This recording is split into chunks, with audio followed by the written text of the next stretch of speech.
Hello, আসসালামু আলাইকুম আমার ভাই ব্রাদার। আজকে অনেকদিন পরে তোমাদেরকে কিছু কথা বলার জন্য আসলাম। ভাই, আমার মনের ভিতরে এমন একটা ভয় জন্মাইছে যেটা তোমাদের সাথে শেয়ার না করলে হয়তো আমাকে একটা সময় গিয়ে অনেক বড় আফসোস করতে হবে।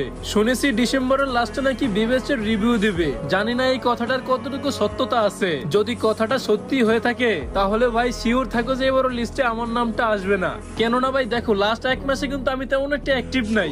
রেগুলার ভিডিও আপলোড না করাতে তোমরা অনেকে আমাকে ভুলে গেছো, হয়তো বা অনেকে আমাকে আনফলো করে দিছো। যার কারণে আগে যেরকম আমার ভিডিওতে 1 থেকে 1.5 লাখ করে ভিউজ আসতো, সেখানে এখন 10,000 20,000 ভিউজ আসে। এজ এ কন্টেন্ট ক্রিয়েটর হিসেবে এটা যে কতটা বেদনাদায়ক সেটা আরেকজন কন্টেন্ট ক্রিয়েটর ছাড়া কেউ বুঝবে না। তবে ভাই, আমার মনে হয় যদি এরকম করে চলতে থাকে তাহলে হয়তো এই জন্মে আর আমার ভিউজ পাওয়া হবে না। আমার ভিউজ পাওয়ার স্বপ্নটা সম্পূর্ণই তোমাদের হাতে। তোমরা যদি আমাকে আগের মতো সাপোর্ট করো, আগের মতো আমার ভিডিওতে কপি লিংক করো, তাহলে হয়তো আমার ভিডিওগুলোতে আগের মতো ভিউজ আসবে। কি তোমরা কি চাও না আমার স্বপ্নটা পূরণ হোক, আমার গেম আইডির কোনো একটা ভিউজ থাকুক? যদি না চাও তাহলে সেটাও কমেন্ট বক্সে বলে দাও। আমি স্ব ইচ্ছায় তোমাদের মাঝখান থেকে বিদায় নিয়ে নেব।